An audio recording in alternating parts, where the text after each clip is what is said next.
And we are back. We are back, bumblebees. For those of you who are new here, I am one of your hosts. My name is Chris. And I am Peaches. And we read emails sent in from our viewers and try to give life advice, relationship advice, coaching, any type of assistance that they need in the emails that are in. If you are somebody who would like to reach out to us, you can do so at the email is the number 2. So tobebetterco@gmail.com. Somebody said, hey, you guys should start putting your email in the podcast again, because we stopped doing that. Oh, we should do that. So we are doing that. That's smart. We also do breakdowns. Anything breakdowns, book breakdowns, idea breakdowns, depression breakdown. Yeah, sometimes we just have conversations. We are recording this on March 12th. This will be going live on April 15th. And then the episode that came out the Friday before this episode is the I versus you statements. That was a free-flowing conversation where we broke down the difference between making an I statement versus a you statement. We talked about blame, contentment, and criticism. When we're done with this podcast, we're going to be recording a part 2 of that. So make sure that you turn on this following Friday to see the part 2 of the I versus you statement. If you haven't watched that yet, you need to go back and watch that, because that was a good episode. That was a really good episode. And if AJ's paying attention, there'll be a card somewhere on here. But that's probably not going to be the case because he uploads. Do you want to do some house cleaning and talk about our new fancy setup? No. Ooh, okay, mystery. It's not even a mystery. It's just one of those things that we've talked about it a lot in live streams. Yeah. All those people who listen on like iHeartRadio and Spreaker that yeah, that's true. I always catch the live streams. I always forget that people listen in other places other than YouTube, because I mean, a lot, like hundreds of thousands. Yeah, I YouTube everything. All right, fuck it. So we are moving away from the dance studio. We are. We finally got somebody to take over the lease there. A buddy of mine that owns a printing company. I feel like we just talked about this. Did we do this already? We finished it anyway, so we started it. But, okay. A friend of mine owns a printing company, and he's taken over our studio space to use as a sales office so that he can move his sales reps and pickup out of the main building that he's in. We are renting a 3-bedroom, 2-bathroom home with an office to move our studio out of and put in there, so that we'll have a full-size kitchen for you to do cooking videos. Yeah. We'll have 2 private rooms that will be our individual rooms where we can do coaching calls, because we are moving into coaching calls. That'll be announced probably sometime in April. I want to get through our trip to Arizona before I start doing that. Right. Or before we even start promoting that. So by the time you guys hear this, there might be an option for coaching calls on our website. So check the website, tobebetter.co. But we'll have individual rooms where we can game, because we started Twitch streaming Call of Duty. We're playing zombies. It's not super exciting, but we are Twitch streaming. We'll probably get into other games here soon as well. We've had a lot of requests for scary stuff, but I don't really want to play a horror game. I think that you guys seeing me scream like a bitch is not going to be a good thing. But I'm so here for horror games. Yeah. Oh gosh, yeah. I love that feeling of being it's controlled scared. Yeah. Because I'm not actually in danger. I can take the headphones off and look in the corner of my room and be like, all right. Until you look up and think you see something sitting in the corner of your room. Oh man, what a clip that would make. That would be fantastic. But when we get those rooms set up, she'll have her own individual room where she'll be doing the garden. I will be doing my thoughts from the chair in there, and then we'll have an actual live stream room set up in the living room. There'll be a master bedroom with a shower, so if we wanted to have guests come down, we could potentially rent that space out or let them stay there versus paying for a hotel. There's a den office area that we can turn into a playroom for the kids, so that on nights that we need to record while the kids are here, they can play, board games or video games or whatever in the room. So we are trying to evolve this forward. We are still going to be doing interviews, but we're moving away from the interviews and not doing interviews that are not relevant to what we do. Right. Unless it's like a passion thing, bonus episode, we're here with so-and-so because we want to interview them.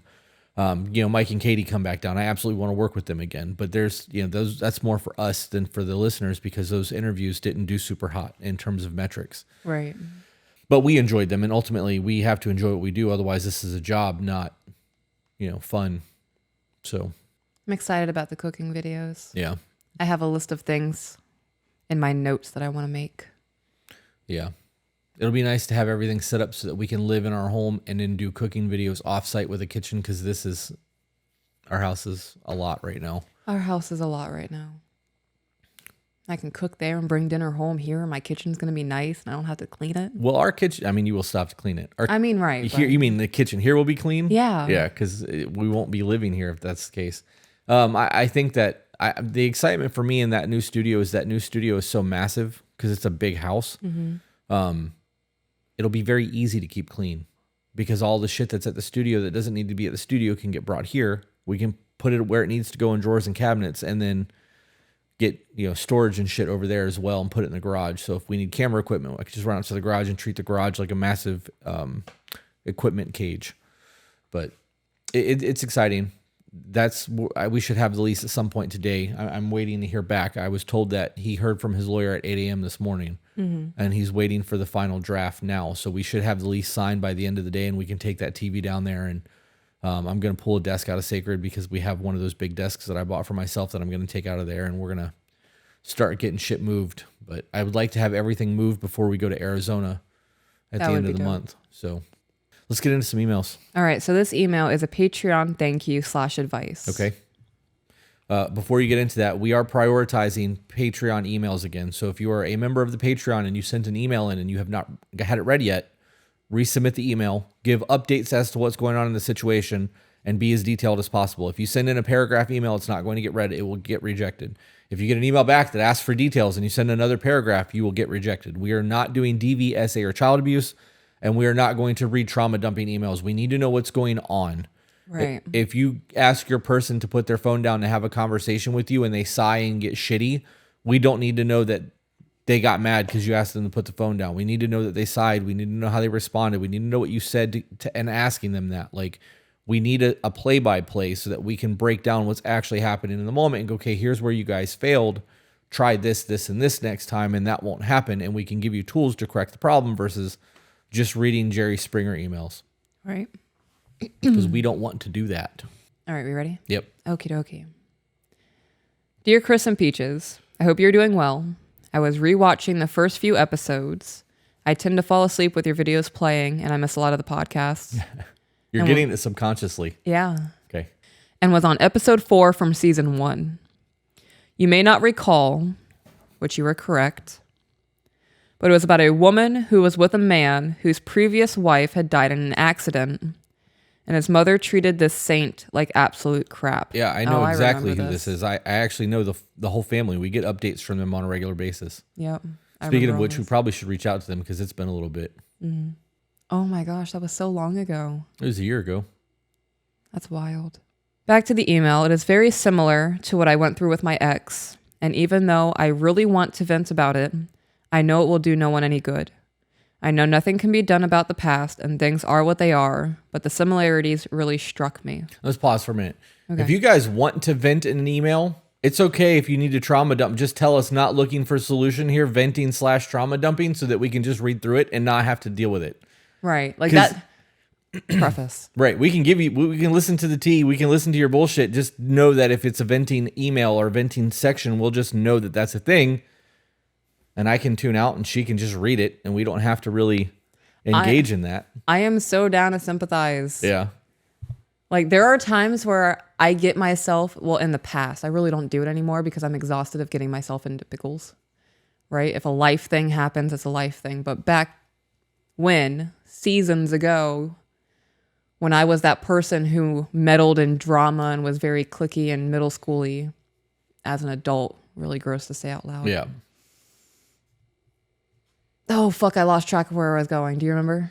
I'm talking about getting the tea from people and being caught up in drama. Oh, yeah. So I can sympathize with being the reason that you're in that drama because it sucks to recognize you're the problem. Yep. If you recognize you're the problem. Right. If you recognize that you're the problem. If you just preface with trauma dumping, venting, I need to get my emotions out. I have no one to vent this to. Word. I won't take that as you're trying to be a victim. You're not trying to place blame elsewhere. You're literally just trying to get the raw emotion out. We're good at reading between lines. Yeah, I'll probably still take it as you playing a victim if you're playing a victim in your trauma dump. Well, yeah, if it definitely is blaming. And back to the email, not just that, but I cannot tell you how amazing it feels to hear you both say that the husband should always stick up for the wife when she's being abused by one of his family members. Yeah. In my situation, my ex never did. It was the beginning of the end of us. While that isn't the whole reason we didn't make it, it certainly had a hand in it. I'm willing to bet that that had a huge hand in it. When you guys take your partners from first to last, or first to fifth, or 10th, or 12th, that is an immediate, I know where I stand in your life.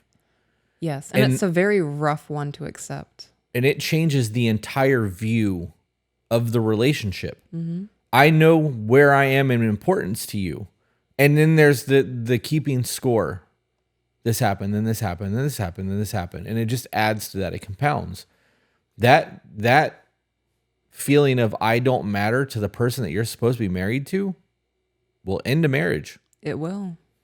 The person you're meant to be with wouldn't treat you that way. I know there are people who are married and they are part of an extended family where divorce is very much frowned upon. Like they are so deeply religious that if you get divorced, I will disown you. I would rather live my life and figure out my life on my own and be unsupported than be in a marriage where I come 13th. A lot of people don't know what that feels like. They think they know what that feels like because their partner goes and has a boys' night every Friday night, or their chick has a girls' night every other Saturday. And on those nights, you don't have their undivided attention, and you may be like an anxious attachment or a codependent where you need them to feel okay. I fucking lost my train of thought. I am being so careful on how I say things because I don't want to say something and it be misconstrued the wrong way. So then just don't say it, or say it anyways. And if I have to cut it, I have to cut it. Yeah. Was all of that making sense? There's definitely a difference between people who are not being a priority in their relationship and their people going out every once in a while. Right. People having relationships, social relationships outside of your marriage is healthy. It's a good way to keep friend circles and to get things from your relationships that you are not getting from the relationship that you have with your partner. The idea that your spouse is going to provide everything that you fucking need in life is not going to happen. It's unrealistic. It is. And there might be 0.01% of people out there that has a partner that does provide everything that they need, and that's just it. That's such a very small number that like it's minute. Like you can't really even justify it. It's not measurable. Right. But the idea that you're not going to be able to ever have friends again or go out and do shit like I have bro time in the gym, or if I want to go ride dirt bikes with my friends, like I go do that shit. And you have times where you go out to dinner with the girls and you do your thing. That's not the same thing as telling your person that something affects you and them saying get over it and go doing it anyways. If I had family members that supported me staying in a relationship like that, I wouldn't count them as family. Yeah, no, I wouldn't either. That's not in your best interest. And people that truly care about you would support the things in your best interest. Yeah, where were they when you guys were courting before you got married? Right. Where was all that loud talk? Where was all that disrespect then? Why is it happening now that I'm married? You know what I mean? Right. To give my ex some credit, he sticks up for me now. Things got so bad with his mother harassing me, I had to change my number a few times. For those of you who don't know what just happened, all of her bath line shit is on a bar cart in our kitchen, and we're waiting on jars to come in so that she can start boxing and selling. We also need to have the discussion about the soap samples or the soap things that are there. But two of the jars broke during shipping, and I just saw a crack in the jar from across the room. My eagle eyes. Yeah, good eyesight. Oh, wait, that's not an eagle. I don't know. Screech. Eagle fang.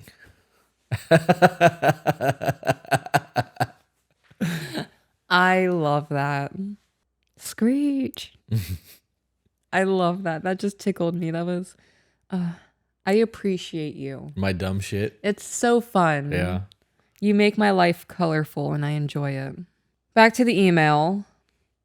But at least now he sticks up for me, which honestly means the world to me. But for years, I was walking around thinking I was expecting too much just to be defended. Both of you have validated all of the things I always knew I deserved, but was told I was asking too much. Peaches, just like you, I was really toxic. Everything you have described and doing in the past in your relationship was exactly what I did. At the time, I wasn't diagnosed, but I have borderline personality disorder and PTSD. And not knowing how to handle these on top of my almost man-hating mentality made it so I never had a successful relationship with anyone until recently. At least now I have a few friendships that are not toxic. I just want to take a moment. And for all of the people on TikTok, if you could clip this, that would be dope. For all of the people on TikTok who go, you never defend women and you only bash women and women never get anything but hate from you. Here is a woman who is relating to me, who has grown from my husband and I. Once again, proving that, yes, I do hate on some women. I do shit on some of the things that women do. I do it with love, though. I don't call them names. I don't degrade them. And I don't tell them that they are worthless or that they are a slave because of their mentality. Here's the proof. A little sprinkle of that. You nothing to say? I think it's stupid that people think that because you have a specific gender that people need to defend you. I think it's stupid that because we have a platform, people think that we have to be nice and like every single person. Nope. If you're an idiot, I'm going to tell you you're an idiot. Right. I don't give a fuck what your gender is. I don't care what you identify as. I don't care what your race is. If you're an idiot, you're an idiot. Mm-hmm. That statement is all encompassing. Right. So when people say shit like that, if you want us to have a really positive feminine email or a positive masculine email, send us a positive email. We'll fucking cheerlead for you. Yeah.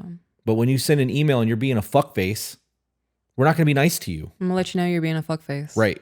Oh, you're playing the victim right now. That's what's happening. Hey, you're throwing blame right now. That's what's happening. Oh, you're throwing shade right now. That's what's happening. You two can't communicate. He really shouldn't have done that. Like, that's what we do. We pick apart what's going on in your life so that you can figure out how to fix your fucking life. Because if everyone goes, ooh, girl, and then takes your fucking side, and now you've got a bigger attitude because you watched Jerry Springer, Jersey Shore, and some other fucking bullshit episode of things that made you feel dramatic, you're going to run home and have an argument because you got the drama on the TV, you got the validation from your woman, and now your marriage is falling apart. Yeah, it's like when friends fight, they have to fight. Have you ever heard of that? No. So it's a thing known amongst women, and some men have become aware of it, that when a friend, if women are very close-knit, there's a very close-knit friend group of women, and if one relationship is having an argument, there's an increased risk that all of those girls are going to have fights with their men because they're all so intertwined emotionally. It's like in Meshmen. Is that really a thing? Yeah. It's disgusting. And fucking stupid. And I mean that. That's stupid. I don't care if it's an emotional thing or a hormonal thing or not. That's dumb. Yeah. Because one person can't fucking have a good relationship. One person else that's in the relationship that has a good relationship is going to have a fight because of it. No, I'm good on that. That would be one of those things that you would come home after hanging out with those people and have an attitude all the time. And you'd be like, hey, I'm going to go out with so-and-so. And be like, cool. Yeah. I will see you tomorrow.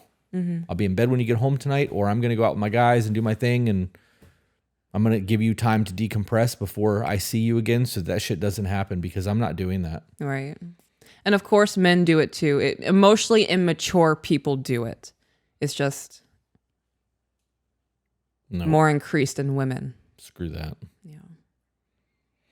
If you guys notice that that's your life and you're in a cycle of that where your friends are all having conflict with their people and now you're having conflict with your person, you need a new friend group. Yeah. That's not healthy. Monkey see, monkey do shit. Like, right. I don't want that. You're a sheep.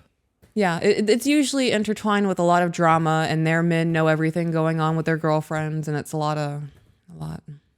Men, if you are in a friendship like that, you need to be a leader in that group. If you are in a group of men and one man has a problem with his woman and now all the men in the group have a problem with their woman, you need to be the fucking beacon of light that's like, my relationship is dope as fuck. Yeah. That sucks for you guys. What's going on? Why are you all arguing with your women? It's your duty to lead your home. As a leader, if there's problems in your home, that's your fault.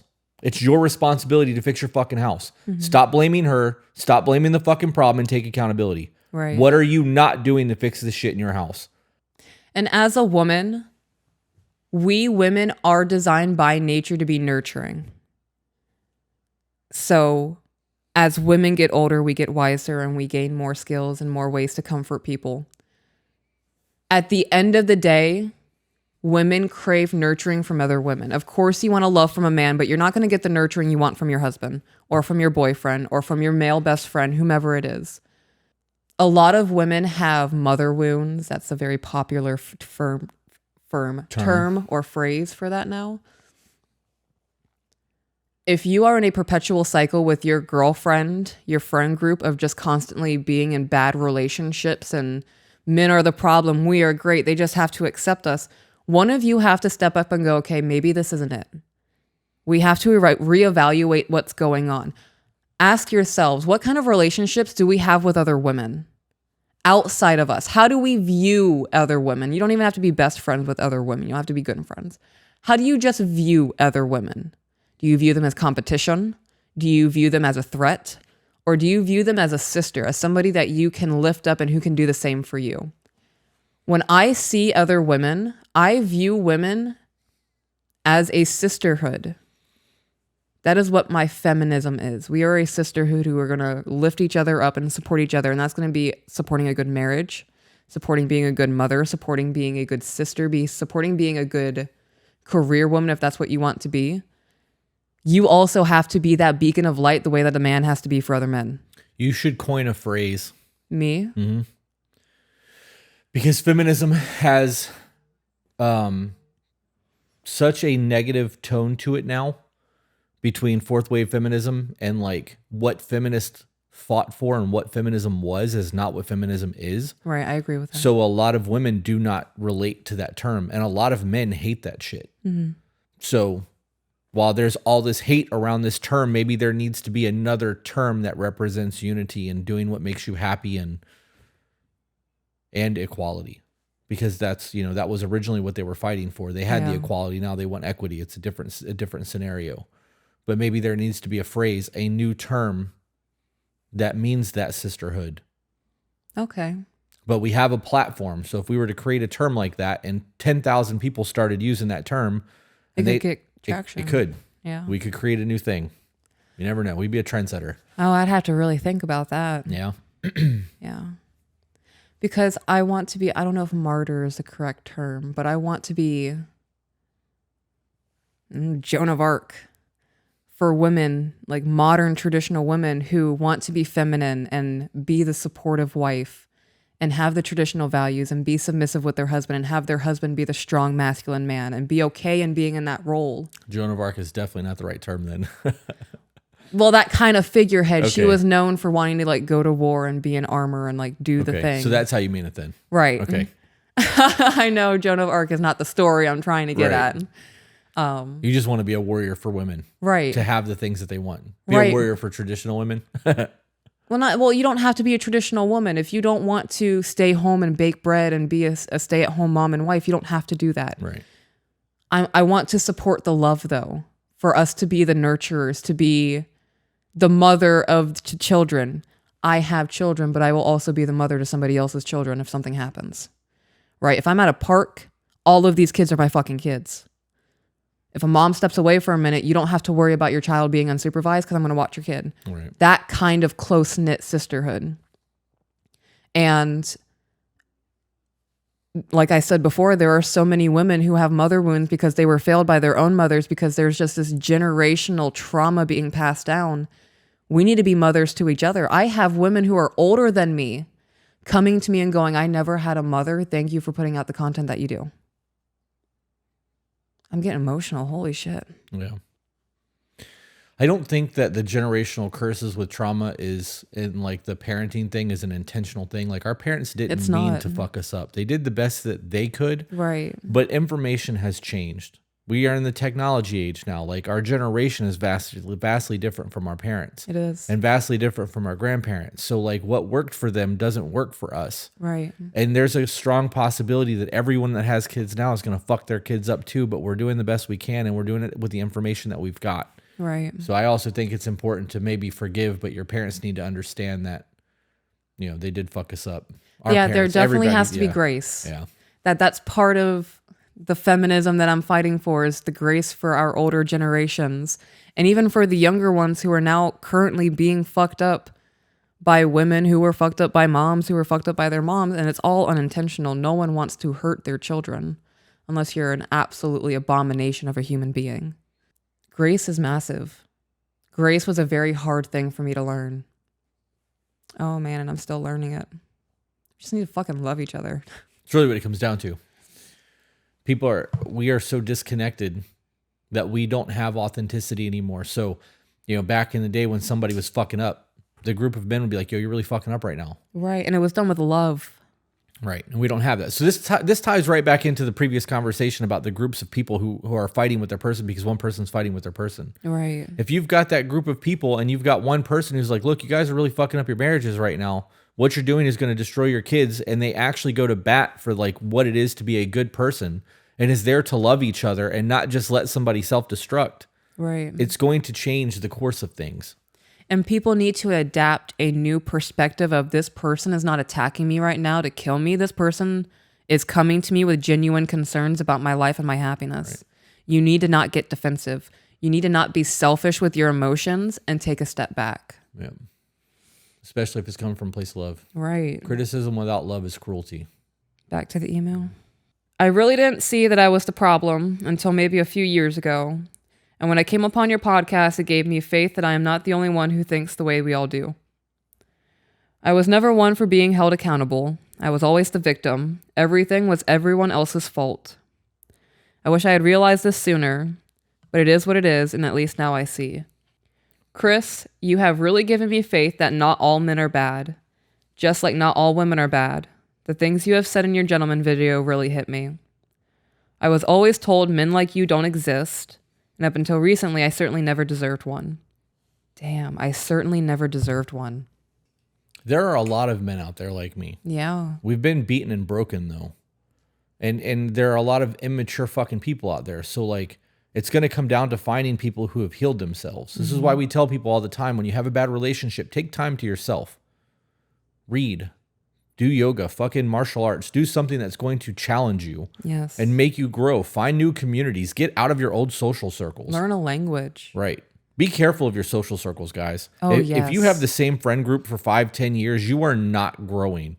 People should be coming in and out of your life. You should have your staples. Right. But your staples should be growing with you. If you open a business and 5 years later, one of your friends hasn't opened a business, you need new friends. Mm-hmm. It's really what it comes down to because they're content doing what they're doing. Right. And it could be a financial thing. And if in 5 years your friends aren't doing their own thing and you're balling the fuck out, maybe you need to stick your hand down and pull somebody up. But both of you have opened my eyes and given me hope. There were times I felt so broken and hopeless, but I have hope now. I'm not the only one with traditional values and morals, and people truly can change. I know I have. And with what I've witnessed my ex change about himself, I now believe in miracles as well. It's not a miracle, it's growth. Mm-hmm. Even the mountains change. Oceans change. Climate is not the same as it was 100 years ago. That was good. Well, I mean, we've had a fucking ice age. At one point, the entire planet was covered in ice. Right. And we have proof that we've had major fucking heat waves that's lasted decades in the past as well. So, like, there is shifts.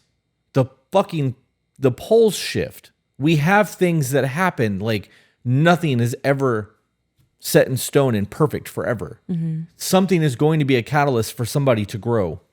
Continue on. Yeah. Okay. Yeah, you're good. This podcast has truly changed my life. Heck, I even quit smoking, which is something I've been attempting for years and never thought I could do. Now that I'm not spending $16 every other day on cigarettes, I have joined your Patreon and intend to stay a member as long as y'all continue to do this. Wow. Well, thank you for being a member. Yeah, thank you. Our Patreon community is the reason this podcast exists still. It is. So we make a little bit of money on YouTube and a little bit of money through Spreaker and a little bit of advertising dollars, but our Patreon is what drives all of this. It pays for the studio. It pays for any of the meet and greet things that we're trying to do. Like, the Patreon community is the reason this podcast exists. Yeah. Not just financially, although the financial aspect is a huge part of what we do. The community that is there has driven this podcast. We created an ultimate tier, and the ultimate tier actually gives us feedback in terms of like, all right, guys, we need scenarios. Yeah. We need you to vote on this. We put names at the end of the podcast from time to time. Like, those things go a long fucking way in continuing to drive what we're doing, and it's community.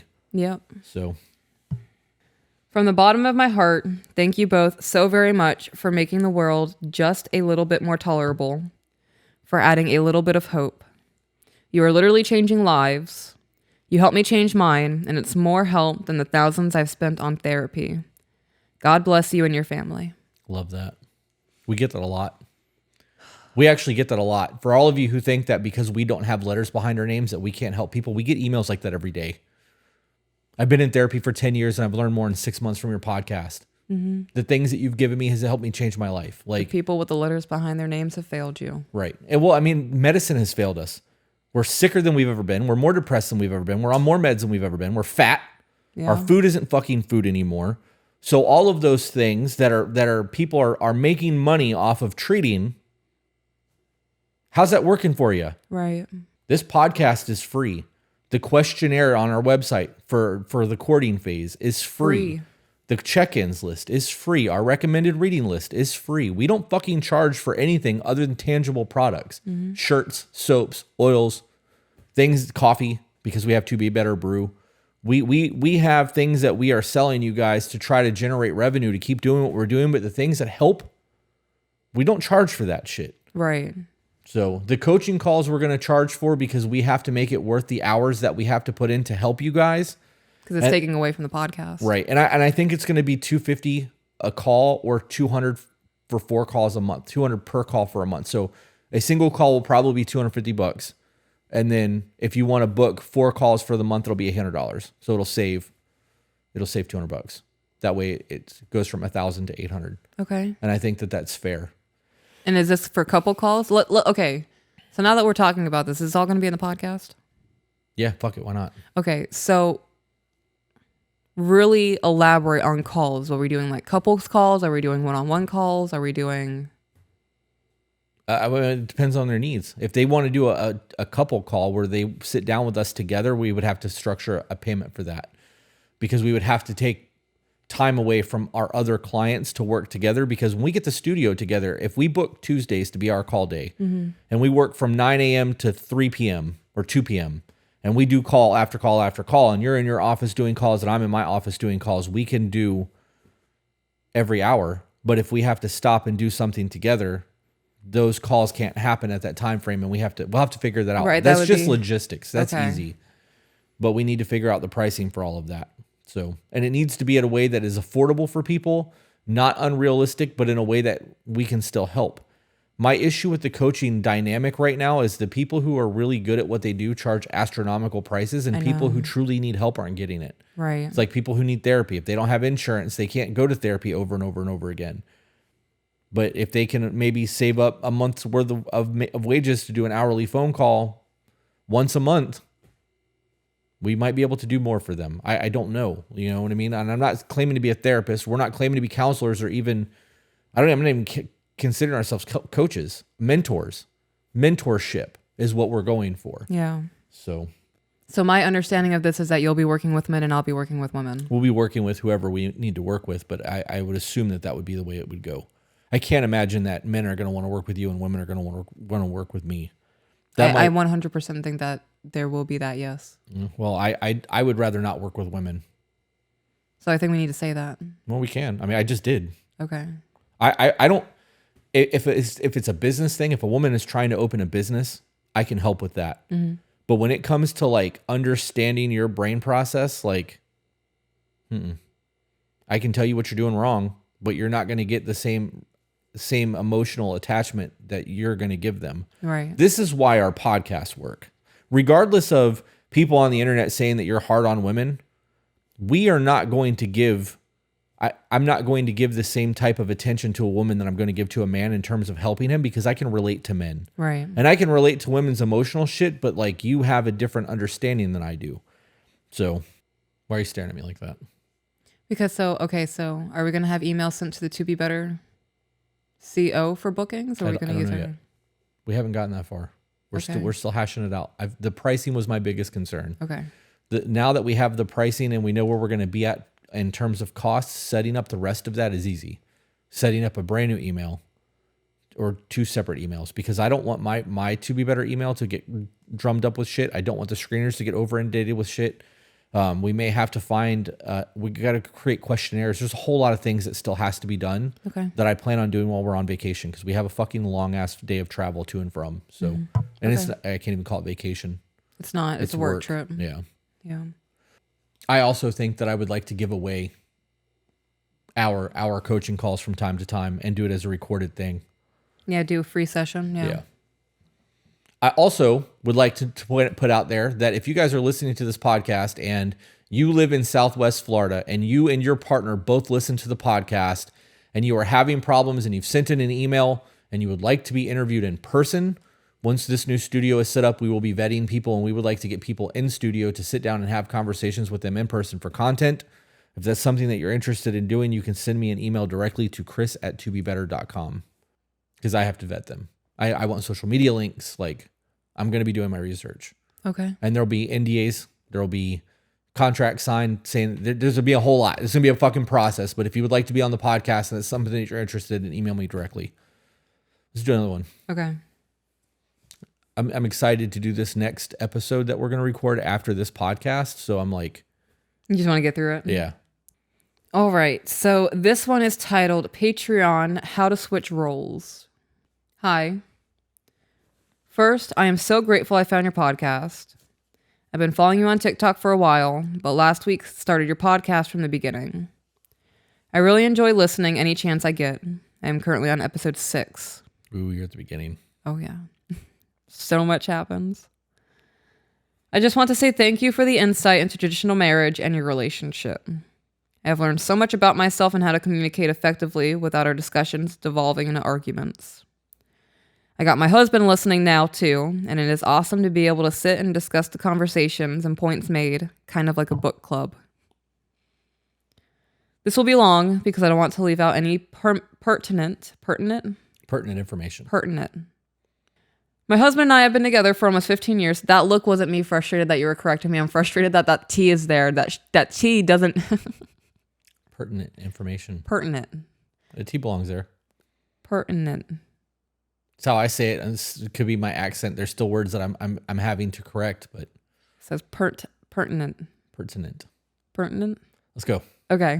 Thank you either way for correcting me. I didn't want you to feel like that was a dagger look or anything. That was me Getting being mad a at broken the English record. language. No, I hate it.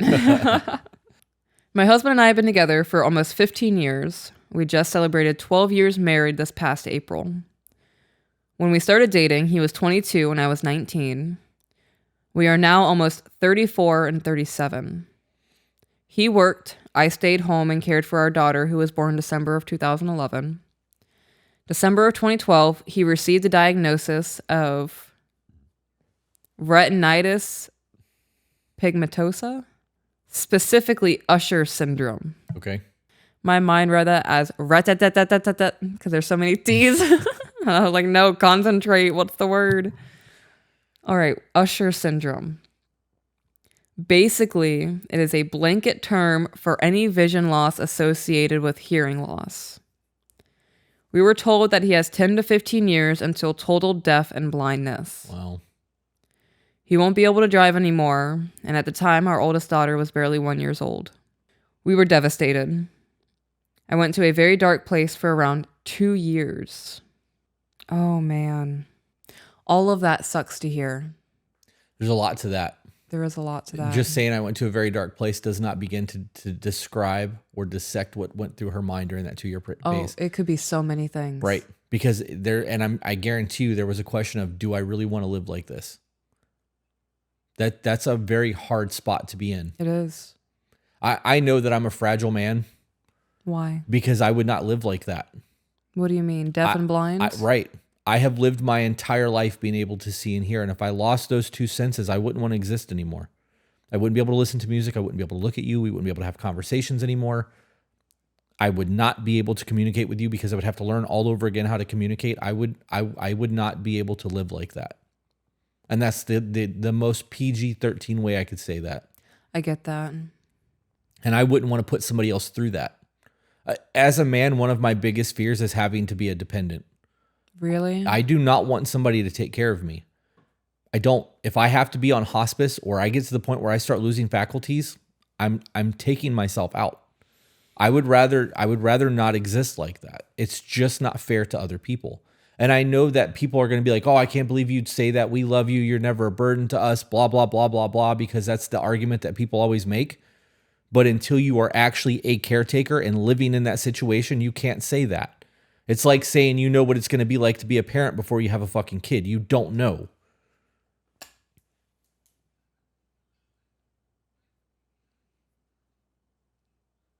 Being a caretaker and being in that role is very, very difficult, and your life changes. It's hard for people. It's hard for people. It's not hard for everybody. Yeah, I think it is. I think that it's hard for everyone, especially when it's someone they love and they get tired of it. And though they may still love the person that they fell in love with is not the person that they currently have. That's a very hard thing. There are people out there who can totally fucking play that role and do it, but it's still hard for them. Right. I think that the people that are able to do that are a whole different level of human being. There's an honor in that most people don't have. I believe that. So knowing that after 2 years of all of that depression, this chick has decided to stay with this guy and like they're making their marriage work, even though he's not going to be the man that he once was. She's a badass.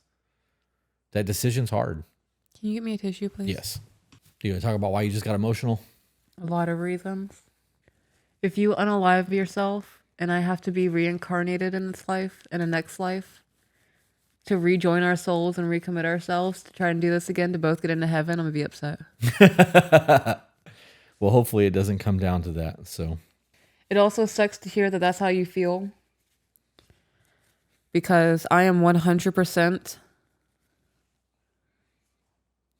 willing to take care of you. I was going to say able, but I don't know what my body is going to look like at that time. But if I am capable of taking care of you, I 100% will. Yeah, well, hopefully it doesn't come to that. I mean, that's Like- people forget how fragile our bodies are. If you really understood how fragile our bodies are, people would take a lot better care of themselves. And it's always, when it's too late, then they want to start taking care of themselves. Right. You know what I mean? Like it took me getting a kidney stone before I slowed down on my energy drinks. I thought you were dying. I thought I was fucking dying. I thought I was having kidney failure. And now I have like a half an energy drink a day where I was drinking 3 or 4. So like, Right.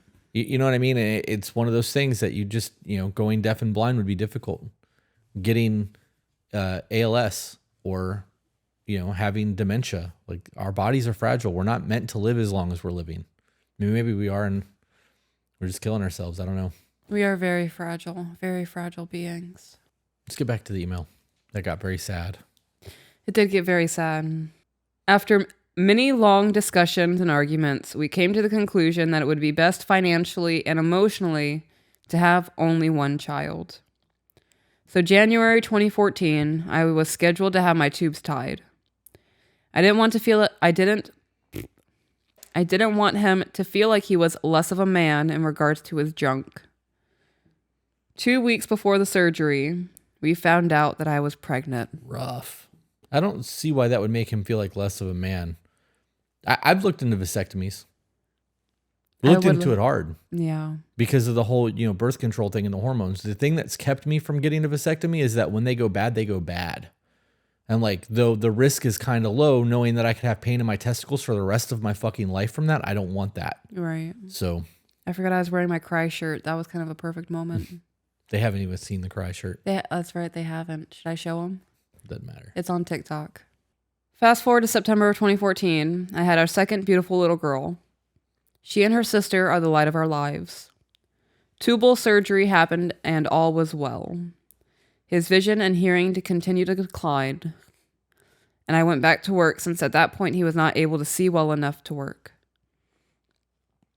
He stayed home and cared for the kids, but the bulk of the housework and cooking was still on me. I didn't begrudge him with the extra work because he couldn't see well enough to properly clean. We saw many retina specialists, and in 2018, he had cataract surgery at the ripe old age of 31. Wow. His vision improved enough to where he was actually able to drive and was still considered disabled in the eyes of the state. He does not receive disability payments because he didn't work long enough for his age to get all of his work credit according to the state. It's crazy, isn't it? That's crazy, isn't it? Work credit. The government will take your money from the time that you start the workforce until the time you die if they can. And most people will never get a dime for their Social Security. That's a fact. Social Security is a scheme. This is terrifying. I am absolutely terrified of the state of the world right now. Yeah. Well, this isn't anything new. Right, but technology is changing things and government is getting more control in America, and it's, I don't know. I see like a change in tide on things, and people are, that control though, the government, have you heard of 15-minute cities? Yeah. That's like a really big thing right now over in Europe. And I think they're getting ready to start building a circular one in Britain. All of that could be wrong. I saw this on a TikTok somewhere, so it could be 100% wrong. But you would need like visit pass. Right. If And you're there's right. gas taxes and shit if you drive outside of your districts. Yeah. That's like Hunger Games shit. It's all in the name of climate change. But it's okay for the billionaires to fly across the planet in their private jets. I am indifferent to Taylor Swift. I heard that she's getting a lot of heat though because of that. Yeah. Like she takes a jet everywhere. Of course she does. Could you imagine how that would play out if she got on an airplane? She would have to like... Oh no, we're talking like 30-minute drives. Oh. Or 40-minute drives. Taking a jet instead. You just go up and come back down? Like that doesn't even make sense. Yeah, I don't know. Kardashians do that too. All of these things don't affect the elites. It affects us. Right. And while these people jump on the bandwagon and fucking preach the shit that the media tells them to preach, it's only affecting us. It's hurting us. It's hurting the lower class. We're it's the peasants, guys. It's right. Yep. We are the peasants. Rules for thee, not for me. I'm so sorry, guys. I know we need to get back into the email. I saw a TikTok the other day where a woman was trying to unlock her cabinet because they had it locked for snacks. She had a chip in her hand that she was running across the paneling to unlock it. It's just technology. People do that. It's just no different than a key card.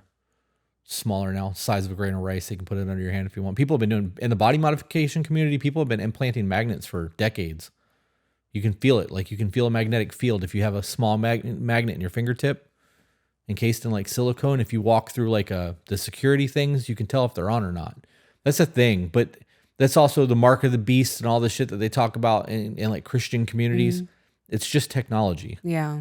So that makes me uncomfortable. I don't know. They could tracking chips and all of that. And what do you mean tracking chips? Right. In the phones, but in the body, they can monitor my blood pressure and all of these other.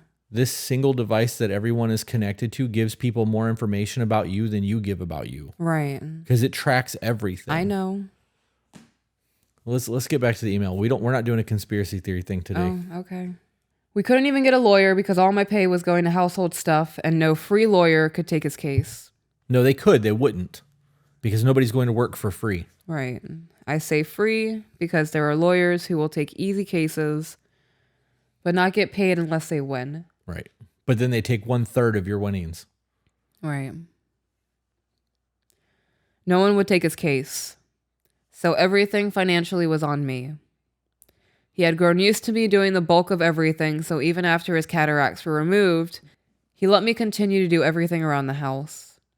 That includes all the yard work, vehicle maintenance, cooking, cleaning, laundry, and still full-time work. Our kids are now 11 and 8. He's an absolutely amazing father.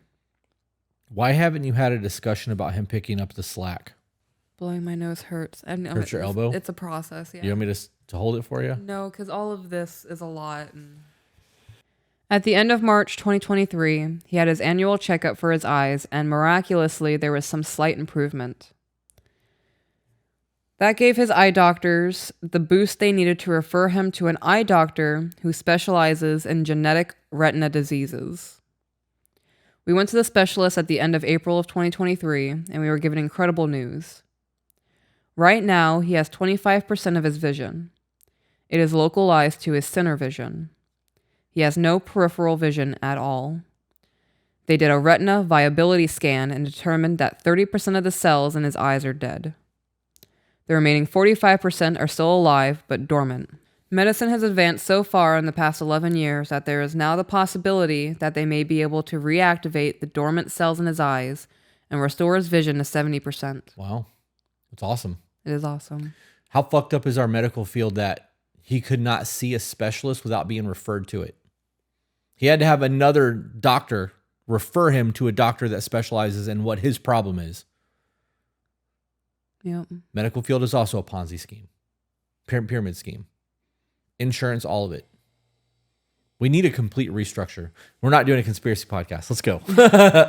They're doing genetic testing to determine exactly which variation of RP that he has because the specialist isn't convinced that it's Usher syndrome and that the hearing loss, it is at 50% currently, but hasn't gotten worse in the last 7 years, may not be associated with the vision loss at all.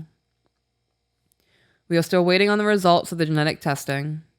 They said that it will be 8 to 12 weeks and it has been around 4.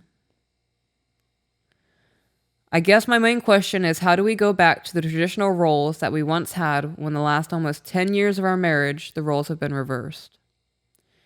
He is saying that in the event that they are able to restore his sight, he wants me to quit my job and stay home. I have worked extremely hard to get where I am now professionally. I started as a part-time associate and I've worked my way up the ladder to where I am now the leader of my own department. I love my job and don't want to leave it and lose the sense of accomplishment that I feel when I leave for the day. How do I relinquish the responsibility that I have had to take on? Our home runs smoothly as it is, and we are comfortable financially. I would love to be able to stay home and raise our kids, but what happens if his vision declines again and I no longer have a place in the company? Pause. That's the discussion. That's the discussion that needs to happen.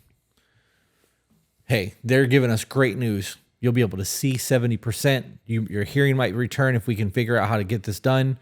But in the worst case scenario, our kids are 8 and 12. Isn't that what she said? 11 and 8. 11 and 8. We have 7 years on one before they are old enough to go and live their life, and we have 10 on the other.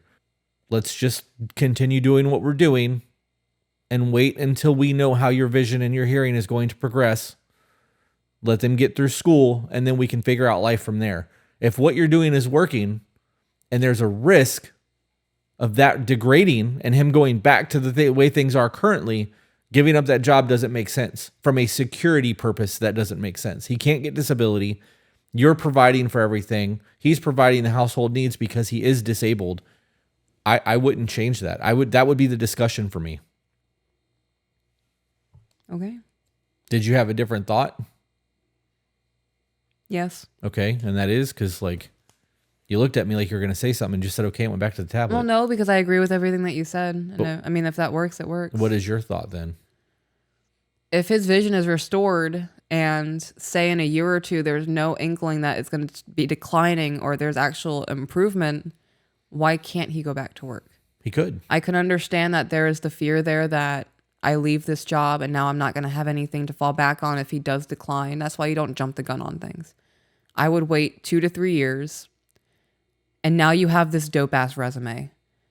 And depending on what field you're in, you can start your own business at home. You want the stay-at-home lifestyle. You want to be able to be at home with your kids. There's always different ways to handle things. Leaving your job is scary and it's change, and I understand that. Like I said, you could start your own business. You could go back into the work field with what you have and start at a bigger pay than you did before because you were a part-time associate. There's a lot of different avenues in this. I would 100% wait to make sure that what he is going through is stable and there will not be a chance of decline in the future. Yeah. I would need a couple of years of that before I was willing to give up. So all of this for me comes up from a sense of we have 2 kids and mortgages and car payments and all the shit that we've got going on, and somebody has to work. He's disabled. Right. Him going back into the workforce, is that going to give him disability later in life? Will he get his credits or whatever in order to be able to be disabled if things get worse? That's also a conversation that needs to be had. Yeah. This is not a cut and dry scenario. You guys have a lot of shit that you've got to work through. And it comes down to just having the talks that need to be had. Like, I'm concerned that if I quit my job and you go back to work, that if your vision declines and you have to quit again, that we're going to lose everything. Right. That's a very big point of this conversation. A part of it needs to be, I feel really accomplished in life. I feel like I did something with a career, and though I'd love to be a stay-at-home again, like, part of me enjoys being in charge. Right. Life took a different path. Right. And there's nothing wrong with that. If you enjoy being the boss of your job or whatever, your leadership position, and you feel fulfilled in that, and maybe you need to start a business. You can do both. I know a lot of people who are stay-at-home parents that have fucking, a business that run their business while being a stay-at-home parent. You just have to fucking figure out your time things. So you're right. A business, a stay-at-home with a business is definitely an option as well. Yeah. I know a lot of this is up in the air at this point, but the follow-up appointment is only in 6 weeks. He seems like he wants a decision about our future within that time frame. That's not possible. Yeah, that's unrealistic. You guys are going to make life decisions on hypotheticals. That's dangerous. That's very dangerous, especially with children. Yep. How do I tell him that I don't want to step back professionally without making him feel like I don't trust him to be able to provide for us? I would really appreciate any insight you could give. Again, thank you so much for everything you both discuss and share. I wish you both the best. So it's not that she doesn't want to... The hell is that? Oh, the phone's up there. It's not a matter of her not wanting to do the stay-at-home wife thing. It's that she doesn't want to give up her career. That's what the last part of that email said. She doesn't want to give up her career. So that just needs to be the discussion. I really do think that nothing needs to be decided until you know for sure his vision and hearing is going to hold up. I agree with that. Yeah. And I would give it at least a 2-year plan. Like, we need a 2-year plan. And if in 2 years your vision is exactly where it is by the time that this is done or has improved, then we can sit down and have a discussion about how this is going to look moving forward. And during that 2 years, you guys need to create a business plan. Maybe you just create your own business, and then you guys can both be fulfilled in being entrepreneurs versus being employees. That's a rough decision. It is. I would also, in that conversation, acknowledge that his life has been pretty fucking rough. He went from being the man and providing to having his wife having to go to work. He's losing his sight. He's losing his hearing. He wants an answer because he's excited about the possibility of the future, because he's going to be able to get his life back. And I wouldn't downplay that. Right. So while standing your ground and saying, I don't want to give up my professional career, acknowledge the excitement in him and say, look, I also want this. This is something that I want for us too. We just need to be smart about it. Yeah, you got a lot of options. I mean, he can go back to work while the kids are at school. Yeah. She could work part-time, or he could work part-time. You know what I mean? There's a lot of options here. This is not a bad thing. Mm-hmm. I understand the fear of losing your career because you feel like good doing it. You're fulfilled in that. It makes you feel like there are some people who don't want to be housewives. Right. And that's okay. But maybe that's the discussion that needs to be had. Like, I was thrilled being a stay-at-home mom before, but now that I've had a career, I feel more fulfilled in being a career woman than I did at being a stay-at-home mom. Like, but if your partner doesn't know, they don't know. I have a scenario that I've been waiting to talk to you about, and this is a really good time to do it. I actually made a note about it in my phone, but I've thought about it so much that I don't need the note. Okay. Everyone at some point in their life has had somebody tell them how they feel. Mm-hmm. And it normally comes from people who are close. So in a hypothetical situation where you are sad and I'm not reading the room right, and I'm like, what's going on with you? I can tell you're mad today. And you're like, I'm not mad. And I'm like, yeah, something's not right. What's going on? Well, now I've already planted the seed that I believe that you're angry with me, or angry in general, and I'm misreading the room where you're sad. So in a scenario where this has happened to everyone, and this is very real and everyone can relate to that, if you know that that is a thing, how can you expect your person to read your fucking mind? Because we obviously can't even tell if you're angry, sad, depressed, hungry, whatever. Mm-hmm. But yet you expect us to know what you need. We expect others to know what we need of them, instead of verbalizing like, hey, I need a date night. Hey, I need to go do this, or I need to go do that. This is that example of that. She's got some shit going on, and she needs to be able to articulate it to him, because without her being very honest with him, he's never going to know what's going on. Right. So in a scenario where somebody goes, hey, I can tell you're mad, and you're like, I'm not mad. Well, you're saying you're not mad, but you're not actually telling what is going on. Mm-hmm. So if I'm like to you, hey, I can tell you're mad, and you're like, I'm not mad, I'm depressed. Mm-hmm. Okay, well, what are you depressed about? See, now we're having a discussion versus an argument, because I'm telling you how you feel. You are engaging with me. Right. I thought that was a really good way to like tie those together, and made notes of it so that I could wait for this moment to tie that in. So I felt like it was really good. It was a really good point. Yeah. We get so frustrated with people when they do not know what we need of them. Women get mad because he should see that the dishes need to be done. Or he lives here too. The house is fucking nasty. He can tell it's nasty. And to him, it's not dirty. That is a very real argument for a lot of fucking people. But if you guys can't even have a conversation about what's really going on with emotions, what makes you think that we're going to notice each other's needs and other things that are not that important? Because none of that shit's really that important. Mm-hmm. If the dishes got piled up to the point where I noticed that they needed to be done and I stepped in and did the dishes, it would be because I have realized at this point, okay, it's become a problem. You know what I mean? But if I saw that it was becoming a problem and I didn't go, hey, babe, are you okay? I noticed you normally do the dishes and they didn't get done. Mm-hmm. You need me to step in and do that for you? You can then tell me what's going on. But it doesn't ever happen that way. The conversations are never that simple. People get defensive and want to fucking throw shade. And blame and criticize and have contempt over things. But if you don't have the discussions of what you need, how is your person going to ever know what you need? Right. This one's titled Patreon, Both Partners Grinding with an Update. Okay. I'm loving the updates. So this is from October of 2023. Hello, Chris and Peaches. First off, I want to say thank you for all you do. Your podcast has helped me in many ways, and especially you, Peaches, for being the female role model I can look up to. I emailed you guys prior, but I never saw it in a podcast. Plus, it just wasn't a great email, and I ended up fixing that specific problem with some help from the Discord. But I figured the second part of this email would make good conversation because I don't think I've heard anything similar on the podcast. Second, some background information. When I put my heart and mind into something, I'm all in. And it doesn't matter what I have to do, I will get it. It doesn't matter if it's my job, a hobby, hunting, or my relationship, I'm all in.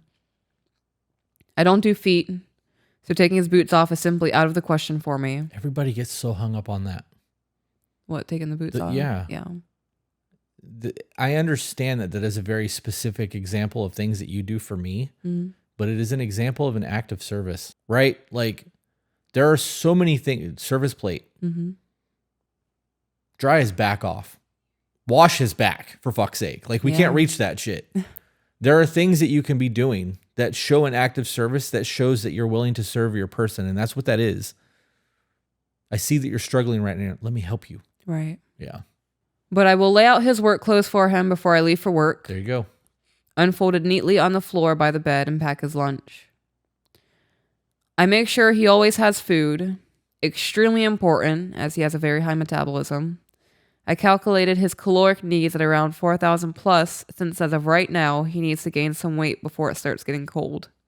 I would gladly trade my metabolism with his. I could put down 4,000 calories in a single meal. Me too. Like it's nothing. Easy. Yep. Especially if it's dessert. Yeah. I don't think he's eating desserts for meals though, babe. You're probably right. Probably. The brownie sounds really good right now. Yeah. He has reciprocated by doing all of my firearm maintenance except my EDC, even buying me a good second-hand bow, doing my car maintenance, and helping me with my dogs as well as some other small things I appreciate. All things I can do by myself, and all things I greatly appreciate him doing for me. I'm a rather masculine woman. I work in male-dominated spaces. I enjoy outdoor activities and not afraid of a little bit of dirt. Why does that make you masculine? Right. I can understand the male-dominated field or right, but industry, the outdoor activities and dirt. Hiking and shit doesn't make you masculine. Right. Going mudding doesn't make you masculine. Shooting guns doesn't make you masculine. Mm-hmm. Doing archery doesn't make you masculine. Right. I don't understand where that comes from. I understand that there are overly feminine women who don't want to break a nail doing archery and definitely don't want to play in the mud, but I know a lot of feminine-ass women who are welders and fucking, it just is what it is. Sometimes a job is a job. There are a lot of women out there who don't like other women because they're not part of the busybody social circles. Right. Plus, I loathe makeup and nail paint. All things my husband loves about me. When hunting season comes around and I get a deer on the ground, I take it from the woods to the table. I'm the oldest of 4 girls, and everything my dad would have taught a son, he taught me. When I was growing up, my mother would make me stay inside and do feminine stuff. Paint nails, makeup, hair, All things I still hate doing, and wouldn't let me go into the woods at all until I got back in touch with being a woman. Her skewed view of a woman. Pause. Is that a skewed view, or is that both of your parents preparing you for who you could potentially be as an adult? Right. This is your perspective. Because you dislike those things, you disliked learning those things. However, you now know those things. Mm-hmm. If you have a daughter who is very girly, the lessons that your mother taught you, you can pass on to your daughter who's very girly. I think that it's important to remember that your lived childhood experience, your parents are doing the best they can. And though your mom may have wanted a feminine daughter, and that's why she was teaching you those things, it's still life lessons. Your dad taught you all the things that he taught you because you can now survive. Your dad did his fucking job, and so did your mom. You should be grateful for that. Yeah. Change your perspective. Well, she goes on to say, my mom told me she didn't want me to grow up to be a lesbian. Oh, well, that's shitty. That's a shitty thing to say to your daughter. It is a really shitty thing to say to your daughter. But that just because you hunt and want to be outside that you're going to be a lesbian? Right. People are so fucking stupid. They really are. No offense to your mom, but that was a stupid ass statement. I get covered in dirt when I garden. Right. Would your mom say that's less feminine of me because it's dirt? Like, the way that people attribute masculine and feminine things to activities blows my mind. Right. Well, they also do it to energies in terms of like toxic or positive. Yeah. And that's not the case. People are just toxic. Right. You're either a good human being or you do shit things. Right. Your gender has no determination in your personality type. Yeah. If being a man was bad, then that means that women wouldn't help men with trafficking. That's true. Like if that's the dynamic that all women are good because we are women. And all men are bad because we're men. Right. But that also means like that video I saw of that police officer resuscitating that 6-month-old, that male police officer. Yeah. Like that instantaneously dissolves, abolishes any argument of all men are bad, all women are good. Right. Yeah, you should never speak in definites like that. Yeah. I can understand why her mom at a young age would have that fear, because a lot of my my parents' generation, that was a very real thing for them, and they talked like that. So for me, being at 43 years old, hearing people who are now in their 70s talk like that was normal. Right, because that was the culture. That was the culture. And when you understand that that was the culture and times have changed, don't hold that against them. Mm-hmm. You just understand that that's what it was back then. There was a different knowledge base. This is exactly what we were talking about in the beginning. Right, it doesn't make it okay. Right, it's just different. Like they had a very different lifestyle than we did, and they were very different from their parents as well. Like this is just one of those things that statement fucked her daughter up because she had a bigotry in her. Like, but that shit's taught and it can be untaught. So yes, it can. Have grace. Yep. Back to the email. Mm-hmm. My man is much more masculine than I. He is a protector, a provider, everything a man should be. The first big problem is intimacy. I have a very high libido, and that has been used to manipulate me in past relationships. He claimed he did when we first got together 2 years ago, and now every time I try to initiate, he tells me no. Claimed he had a high libido. I'm assuming so. That's what I'm assuming. He probably did in the beginning. Mm-hmm. This is the beginning of the roommate phase for them. Yeah. I'm going to keep the rest of my opinions on that to myself until you get further in the email. Okay. So he claimed he also had a high libido when we first got together 2 years ago, but now every time I try to initiate, he tells me no. He says he is too tired and that since he works third shift, smokes cigarettes, his job is extremely physically and mentally draining. He does contracting on the side. I haven't seen any recent projects though. And he helps work the family farm. He just doesn't have the energy. He'll be 28 in a couple of months. Plus, now it's hunting season. I hate technology. Plus, it's hunting season. And both of us need to get some deer on the ground, as that is our main source of food for the year. And I will fill my family's freezer as well. For a long time, I didn't react well, thinking he was trying to manipulate me like past relationships.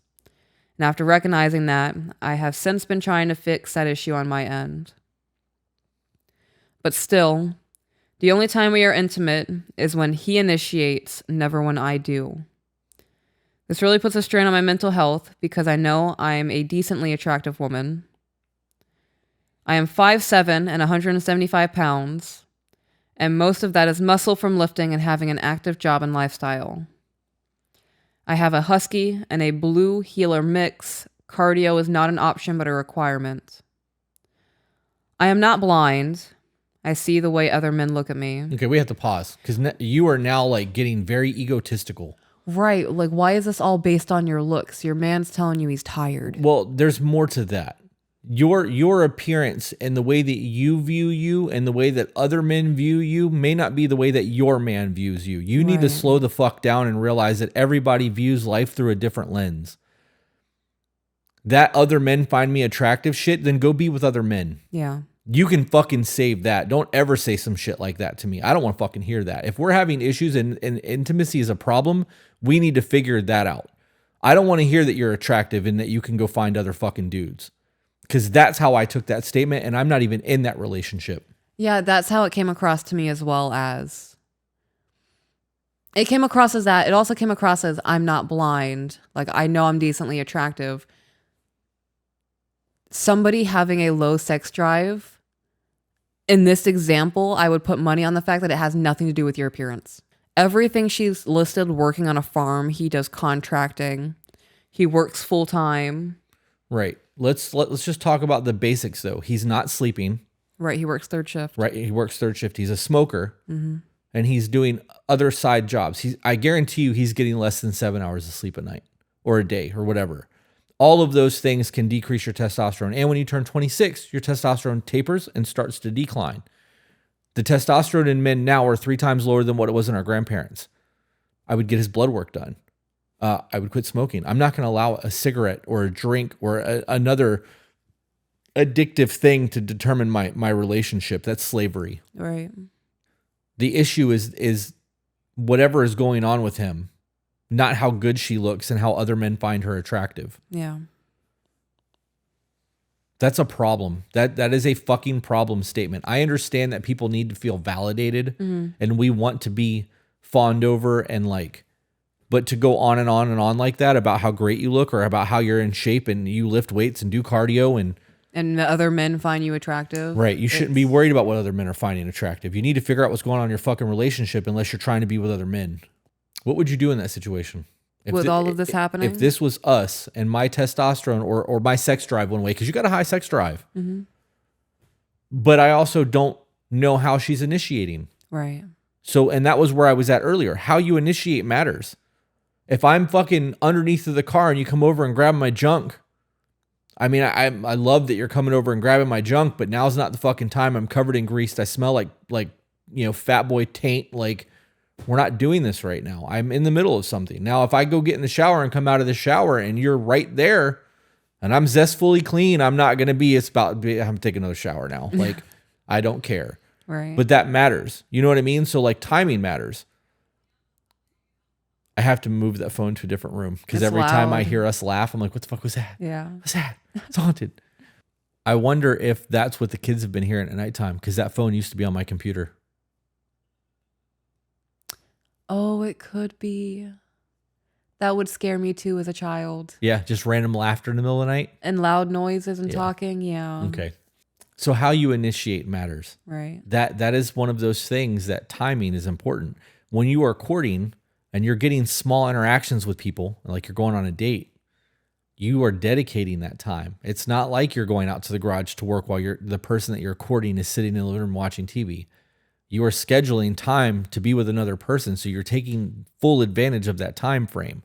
That's not a manipulation tactic, that's scheduling. Right. So how you look at things matter.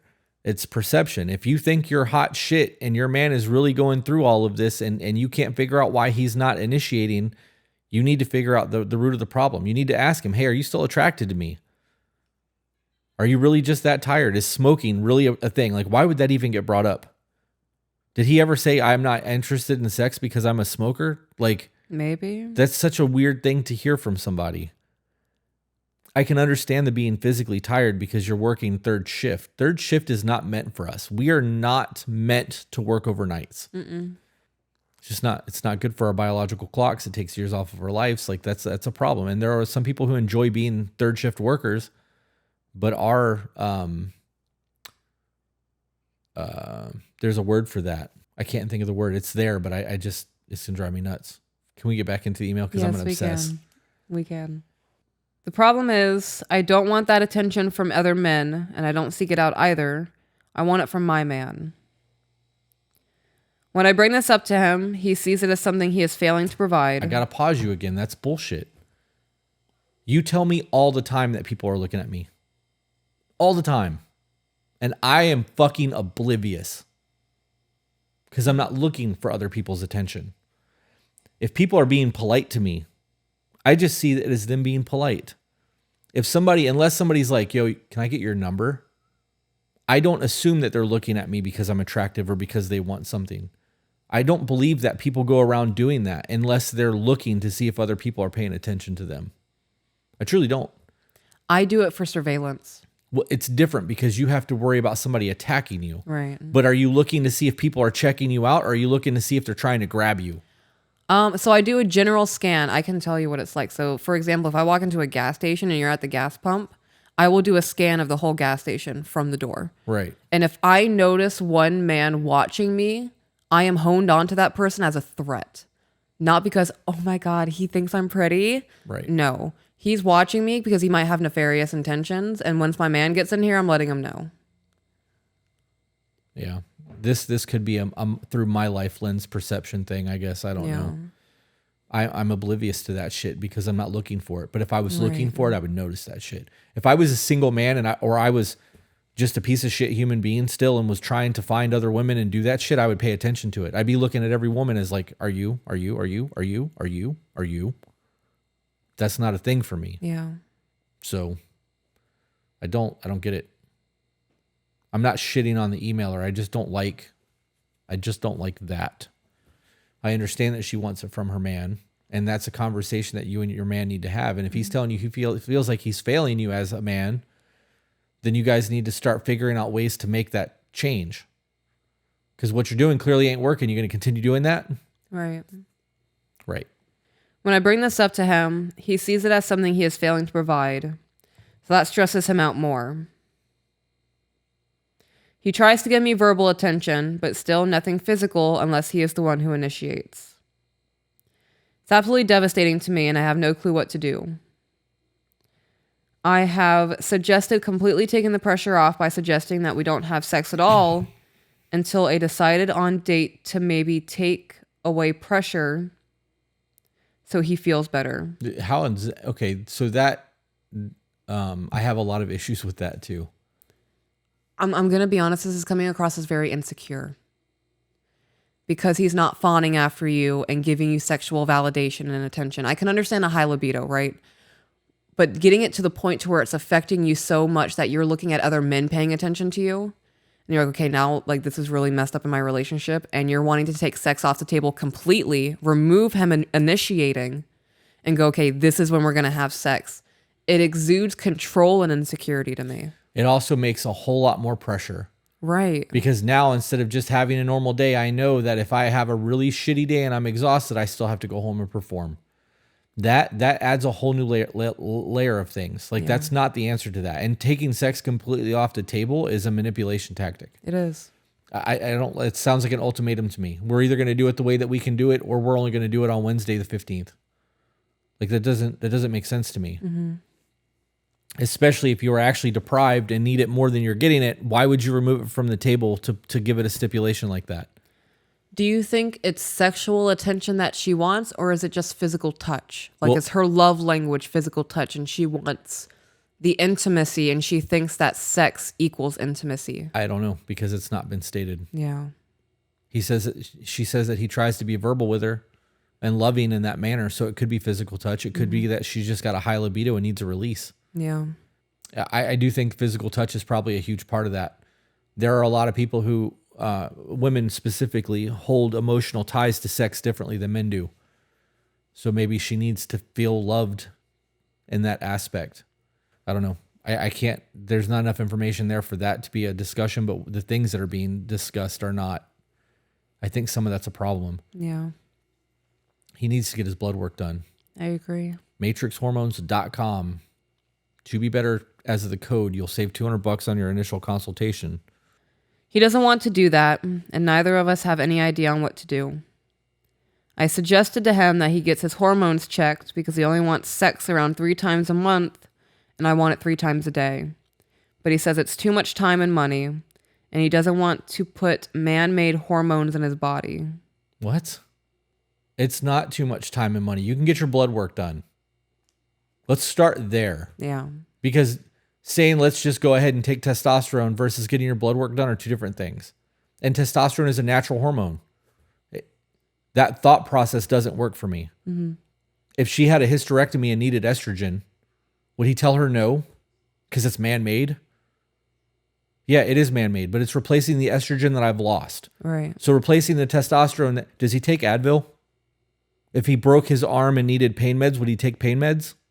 If he needed a tooth extracted, is he going to numb it? Right. Or are we raw dog in life and just suffering? He smokes. Mm-hmm. That's man-made. You want to talk about what a cigarette is? Look at the ingredients on your fucking cigarettes. It's not tobacco. Formaldehyde. There's a whole bunch of shit in that. Yeah.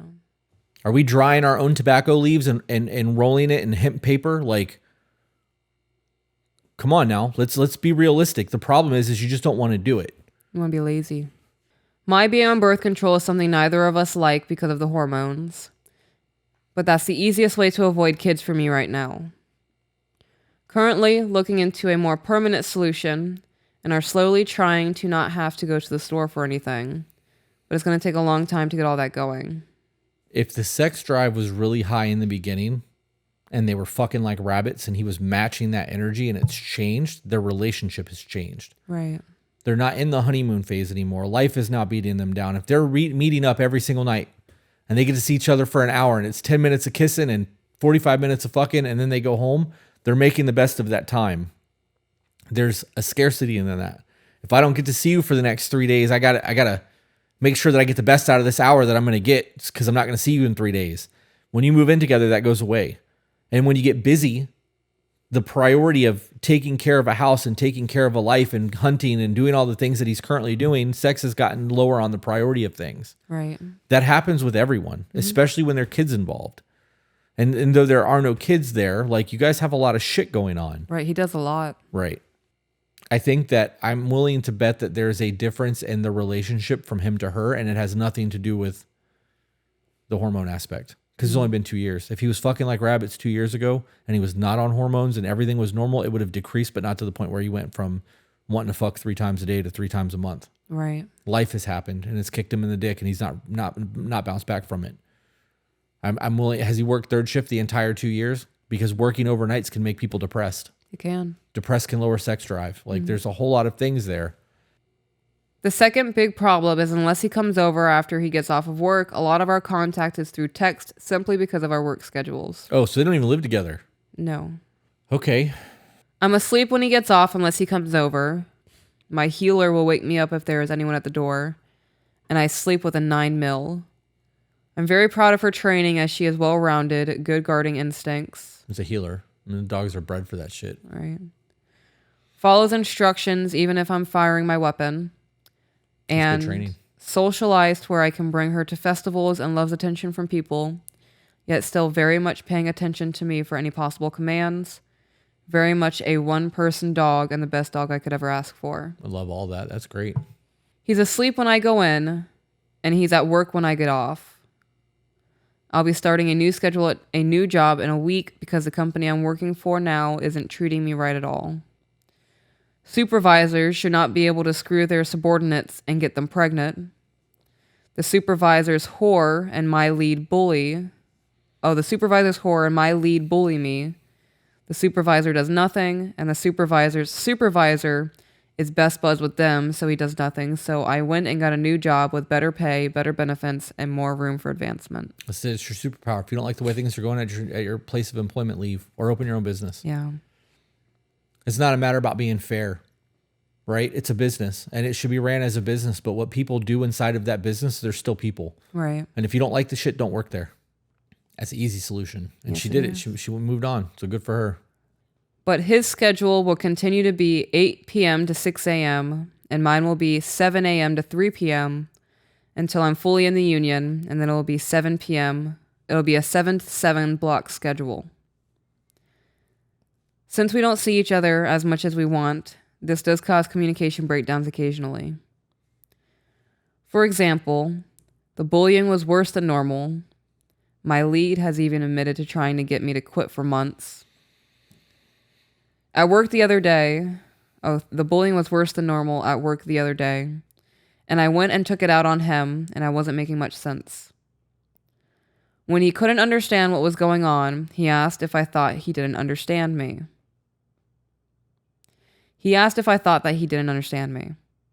I agreed that he didn't understand me because I knew I wasn't making much sense.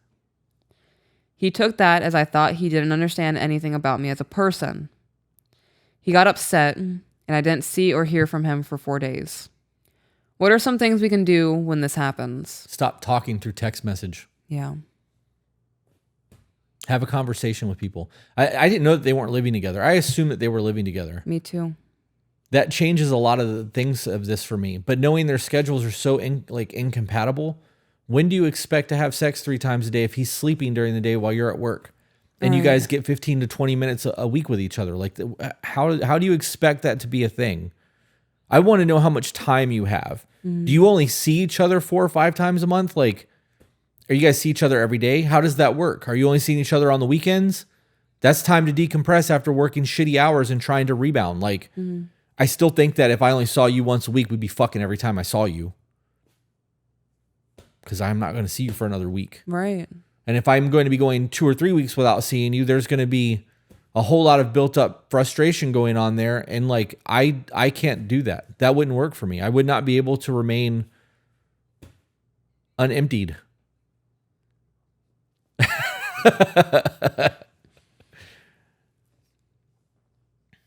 I now think of myself as a human mechanic. Yeah. I like servicing you. A full service mechanic, huh? Yeah. That's funny. You have to prioritize the things that you want in life. And I want to make sure that our sex life is always good.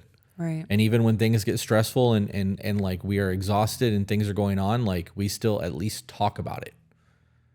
Like, I really wanted to do some shit tonight, but it's now 1 o'clock in the morning and we're just not going to bed. Like, know that I want you, but I'm... Yeah. And it's quick like that. There are nights that we lay down and I'm out immediately. And there's days until you sleep until 11 o'clock. Like, yeah. Days I have a broken arm and days I have a torn ligament in my ankle. Right. We're going to have those kind of days. And it's not going to always be like what was in the beginning, but it needs to still continue. If we were going months without playtime or even weeks without playtime, there'd be serious issues there. And it would be because there's things changing. You know what I mean? Like, if sex has become a chore for him, the relationship has shifted. It's a red flag to me. Yeah. Like, we're not in the yellow zone anymore. We're in the danger zone. This is a problem. Yeah. Back into the email. What are some ways to healthily bring this conflict to conclusion? Because right now, I feel as if it just goes until one of us shuts up. Neither of us grew up with a good example, as my mother is bipolar, diagnosed. So all of us essentially tiptoed around her until my dad got her to calm down. My dad died when I was 13, and his parents got divorced when he was young because they couldn't come to a healthy resolution. What other problems should we be aware of when 2 people are working on themselves to the core to try to build the life they want? Neither of us want kids. Some of our reasons are the same, but he could sum his reasons in a couple of sentences where I would need a book. Which is irrelevant. You both don't want kids, period. That's it. We don't need all that. Yeah. I may only be 23, but I've done extensive researching and soul searching for the past 6 years to come to this conclusion. My reasons won't change even if my emotions do. Thank you for your time. I'm sorry that I sometimes go on tangents of my own, but I hope I included all the appropriate details. And then there is an update from February of 2024. Okay. I've been putting in a lot of work since sending this email. I have loved my man the very best I can, and I'm actually starting to see results. I realized that what I thought was communicating clearly was, in fact, not clear at all. There you go. And after a desperate attempt at trying to communicate, he walked out my door and didn't talk to me for a week. I took my dogs to my parents' place and had a long discussion with my stepdad, who was absolutely amazing, while they played in the snow in the backyard. My stepdad told me that in my constant attempts to communicate, the way I approached it was not loving communication, but instead nagging. There you go. His perspective was eye-opening. So let's pause, because in this email we didn't get anything about how she was communicating with her person. Right. And I was gonna end the podcast with that, because I've been waiting for it. It was all about what he did wrong and how... And what's not being met. There's no scenario in this entire email or so far where there have been like, this is what was said, this is how I approached him, this is how he approached me. Yeah. It's all just situation. There's no detail there. So I dove back into the podcast, paying special attention when something was reworded or redefined.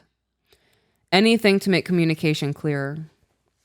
After a week of being ignored, I received a text from my man right as I got to work, saying he was going to pick up his stuff from my apartment. Oh, he was done.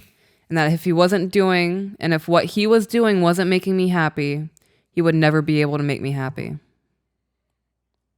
I took a day to figure out how to respond, and I told him we needed to sit down and have a discussion, that if he was breaking up with me, to at least respect me enough to do it in person. Pause for a minute, because there's a statement there. Can we talk about if what I'm doing isn't enough for you or makes you happy, I will never be able to make you happy? That's a depression statement. I think it's more than that. Assuming, and this is just an assumption, that he is doing everything that he believes he's capable of doing to make her happy, and it's not enough. Right. It's okay to be like, hey, I'm not meant for you. We're not meant to be together. I'm not the man to fill the needs that you have. There's going to be somebody out there better for you, and I'm realizing that now, so let's just go ahead and call this off. Now, that can also be used as a manipulation tactic. So for people who are in that fighting thing, and you're in the middle of an argument, and that's thrown in your face, well, I'll just leave. That's manipulation. But it's been 4 days. They haven't talked, and he wants to come get his shit to just and laid that line out. He truly believes that he's not capable of making her happy. He's ready to step away. Right. That says a lot about where he is and how much he's tried. Because 4 days of silence, and then, he's been in turmoil. Men don't go 4 days of no radio contact and not dwell on what's happening and trying to fix the problem. We're problem solvers. We want to fix what's going on. And his fix to this is to step away. That's a big fucking deal. That statement says a lot. Okay. I also think it's important to note that if you guys have been having conversations your entire relationship via text message, and that is how 90% of your communication is done, you don't get to demand that somebody does something in person. Out of respect too, right? Like I believe that those kind of conversations are better done in person. Yes. But with technology and texting and messaging and all of that shit being so prevalent now, if that is how most of your communication goes, you don't get the right to be like, you have to do this in person. All right. We haven't done it before. Why now? Our conversations have always been digital. Now you're demanding to see me in person. Why? So you can try to convince me to stay? I've made my mind up. This is final. There's nothing more that needs to be said. Yeah. You want me to just meet you in person and be like, hey, I'm done. Let me grab my shit. Cause we don't need a conversation for that. I can just say that while I'm grabbing my things. Right. People used to break up in letters all the time. Handwritten letters, mailed. Not going to see me again. Right. I wanted to touch on if he was breaking up with me, to at least respect me enough to do it in person. That's not how I would have approached that conversation. If I had a reality shifting, eye-opening conversation with my stepfather, and I recognized that I was not communicating effectively and I was nagging my man, and I received a text message from my man, he said, I'm going to come and grab my things. If what I'm doing is not enough, I will never be enough for you. I would not have responded with, you at least owe me the respect of doing this in person. It would have been a conversation of, look, I have done a lot of reflection, and I've recognized that me communicating with you has just been me nagging at you. And I would like to have the opportunity to actually make things right with us and have the future that we've talked about. Right. That's the fucking move. That's pro level shit right there. That's it. That would have been the fucking response. Way more than we need to talk in person if you're leaving me. Right. I wonder how many people have ever said, if you're going to ask me to be your person or ask me if we're going to play around or whatever, it can't be done via text message. You have to. If we're going to have sex, you have to ask me in person. Right. Because that doesn't happen. Right. It's become so normal to have communication via text message that Right. It's only one of those things when when it hurts me. disrespect is loud. Right. Yeah. When it hurts me. Now we got to talk in person. Yeah. Yeah. He came over, we had dinner, and I finally felt like I had been heard. I explained what I meant, and like you guys say, had him reiterate it to make sure he understood what I was saying, and he did. This is so selfish. This is coming across as so selfish. She came over for dinner, and I finally felt heard. Not we talked, and I finally felt like we were able to communicate, and we understood each other. I felt heard. Okay, well, what about your man? Because he is also part of this equation. And if you're not feeling heard, he is probably not feeling heard.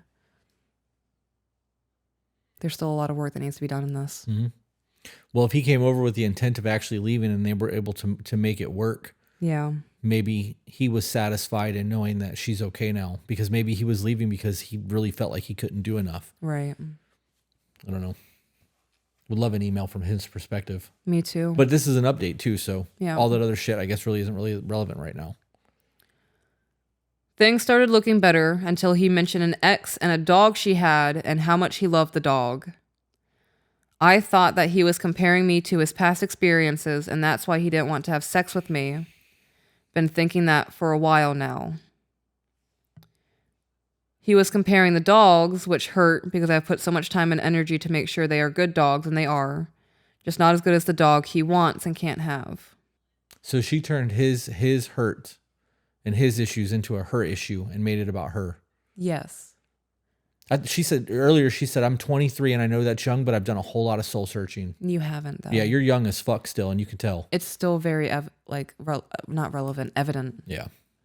That you're still having a maturing mindset. We are still maturing. Yep. Because he mentioned an ex and how she had a dog and how much he loved the dog. What kind of dog was it? How did that end up being to him fucking that chick? No, I thought that he was comparing me to his past experiences, and that's why he didn't want to have sex with me. Right, but how did it get to that? Because he's talking about a dog. He was comparing the dogs, which hurt because I have put so much time and energy to make sure they are good dogs, and they are, just not as good as the dog he wants but can't have. So how does it get to fucking his ex or fucking other people? How did that come from that conversation? I don't know. Pain. Insecurity. It's a very damaged thought process to jump. Those are damaged neural pathways, right? Because we have bridges to get to conclusions. We have to get from point A to point B. And if you're walking across a damaged bridge, or if the bridge is just absolutely destroyed and you can't get to the logical point B, but there's this really nice shortcut over here that takes me to point E from a different language, I'm going to take that bridge because that bridge is a lot easier to cross than that roaring river with a destroyed bridge. I don't get it. I don't understand how that conversation could have even come up. If she loved her dog, or she had an ex that had a dog that she trained and it was the best dog on the fucking planet, and she was talking about the dog, yeah, how does that correlate to the ex? She's insecure. The ex was the owner of the dog. We're talking about the fucking dog. She's insecure. Right. I know that you've told the podcast and you've told me in the past that you had a day where you were standing in your living room and you were like, oh shit, he is not going to tolerate my bullshit. Yeah. And like, I'm grateful that you had that reckoning. I actually talked to Jordan about that yesterday. Oh yeah. It was like fucking second coming of Christ in that moment. Like I had a whole fucking epiphany of, I really like this man, and this man, like we could have everything together. I do not want to self-sabotage this. That was a really big moment and a really hard moment for me. And I still struggle with shit like that because I still have my moments where my borderline flares and I want to have a fucking meltdown. That's why I was sobbing in the bathroom the other morning. I was trying not to self-destruct. Yeah. Yeah. That wasn't just a crying in the morning conversation though. You had a lot going on that morning. That, you know, one of the biggest things that's helped me be okay with just not worrying about other people in our relationship, or in any relationship for that matter, is knowing that I can do nothing about it. If somebody wants to be with another person and they are choosing to be with me, they want to be here. Right. If they want to be with another person, they're going to be with another person. And there's nothing that I can do to stop that. Zero. So I'm going to enjoy my life while I have it. I'm not going to worry about that. And in the event that it happens, I'll worry about it then. Until then, I'm going to live my life and I'm going to be happy. Nobody owes you shit. Divorces are very common. They're very fucking easy. They've gotten fairly cheap unless there's, a lot of money involved. Or children. But people aren't even getting married anymore. Right. So like, even if you're living together, somebody could just pack up and leave. They don't have to fucking stay there. They don't owe you anything. Being together is a decision that two people make, not one. Your life is no longer about you. It's about both of you. It's about the relationship. We are cohabiting. We are living this existence together. That is a choice. We want to be here. When we no longer want to be here, exiting is very much possible. Yeah. So in the event that you wanted to go be with another dude, I can't stop that. You know what I can do? I can make sure that your life is dope as fuck and you're not going to want to go be with another man because I'm checking the boxes. I'm not going to be with another woman or watching thirst trap videos because you are checking the boxes. In the event that we are not checking each other's boxes, we need to have a discussion to get back on the same test. Multiple choice. We check our little boxes and go about our life again. And if we can't get to the fucking end result and get things back together, then discussions need to be had. And that's the way you guys need to approach this.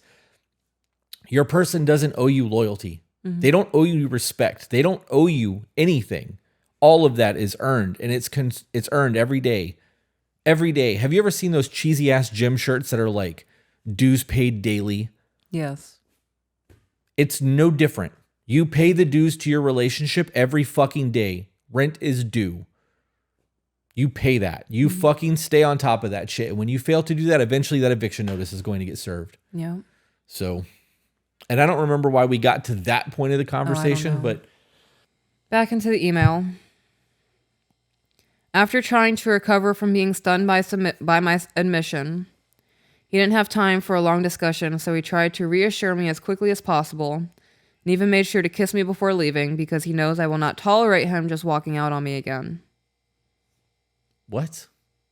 All right, I'm not even gonna touch that one. We've touched on so much. Okay. I'm just leaving that one alone. A couple of days later, he says he needs to talk to me and asks what days I have off to do that. My work schedule has been bouncing around quite a bit. This was the biggest win for us of all. He finally came to me with something that bothered him for the first time since we've been together.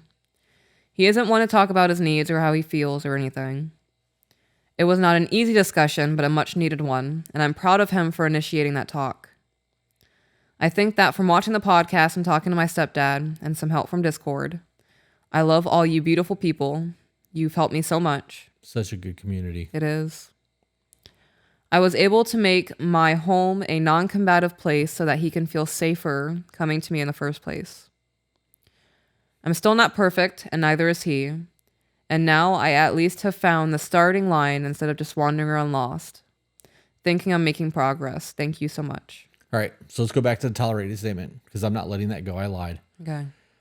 How about he gave me a kiss instead of walking out the door because he knows that affects me, or he knows that can set me off, or he knows that it hurts my feelings, or that I need that attention. I will not tolerate that. That's control. Yes, that is control. Yeah. That is a I am in control of this statement.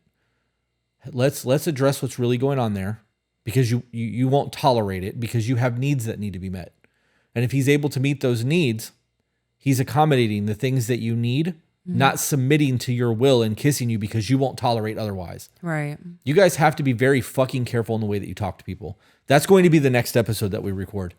And we're probably not going to be able to do it today because we still need to order lunch and I have shit to do with this lease and you have to leave in an hour. But we'll do it tomorrow. It'll still go live on Friday. So by the time you guys see this, know that the following Friday has got a good episode coming. The way that you talk to your person and the way that you describe your needs and verbiage matters. To make a demand or to be in control like that, you are basically making somebody submit to you. Submission should be a choice. To serve should be a choice. It should not be forced. That's slavery. So if his mindset is, if I don't give her a kiss before I leave, she's going to get fucking mad, that kiss has no authenticity behind it. Yeah, it's obligation to avoid conflict. Right. That's all that is. There's no sincerity behind that. When I walk out to the car and go, oh shit, I forgot to kiss her, and I run back in, and I come in here and I give you a kiss and say goodbye, regardless of how you might have been mad about it, it's not because I think you're going to be mad at me. It's because I want to make sure that I'm continuing our tradition of giving you a kiss before I leave because we love each other and there's meaning behind it. I could have left and got down the road and turned around and come back, or called and be like, hey, I realized I didn't give you a kiss on the way out the door. Sorry about that. Like, I was thinking about making sure the shirts got out today, or whatever it was that I was thinking about, but it's acknowledged, right? I wouldn't respond well to that whole, I don't tolerate that shit. Yeah, I wouldn't respond well to that either. Who are you, my crypt keeper? Like, Yeah. You guys, verbiage matters. I think that should be the next thing that you work on is your vocabulary and the way that you talk to people. Is there a short thank you, or do you want to just wrap this up without a thank you? Oh, this isn't done yet. Oh my God. Okay. I thought we were finished. No. Now for my question. How do you guys keep loving each other when you're both exhausted? We are trying to build a life together and are working on getting back onto the same blueprint. But how do you keep grinding, keep working, and still somehow have the energy to pour into your partner's needs? He works 10s on third shift and only gets 1 day off. I'm on 12-hour block schedules, 3 days on, 4 days off, then switch. And I'm looking at being sent to night soon. He's working 60 hours a week and only has 1 day off. And that 1 day off, I bet he's recovering from all of that work. Yeah. Because sleeping during the daytime is a lot harder than sleeping at night. It is. All right. And I am looking at being sent to night soon. I know love is a choice and have explained that to him on multiple occasions. Between working our 2 demanding jobs and him working the family farm, I help where I can. My hyper pups and the occasional side work from both parties. How do we keep this thing going so that when we do achieve our goals, we still love each other and aren't sleeping with strangers we've known for years? The constant exhaustion has been wearing him down, which makes me feel isolated and alone, and my own tiredness just makes my temper short. You need to remove yourself from him and not take his exhaustion personally. Yeah. Yeah, there's a whole lot of grace that needs to be had in this. Yeah. You need to understand that you're dealing with another human being who has their own lived experiences, their own emotions, and their own needs. It's not just about you. It's about both of you. She just said, my own tiredness makes my temper short. Yeah. He's probably going through the same thing. People, I don't know what it is. I was this person at one point. I believe that I was the only one who had shit going on in my life. And everybody else just had it so easy. And you don't understand what I'm going through. Everyone's fucking going through it. Mm-hmm. There are some people who have it worse off than you. And there are some people who don't. Right. You might be the worst off in some other people's situations. Doesn't change the fact that they're going through it, though. Right. Take a step back. Have grace. Yeah. I would acknowledge his needs a little bit. So far, all of this has been about you and your needs and communication. Where's the team in this? Right. Here's some simple tips, though, to answer your question. Babe, I'm really tired today. So if I'm irritable, I'm sorry, I'm exhausted. Prefaced. You just preface the entire day. So now we know you're on edge. Dope. He needs to do the same thing. Yeah.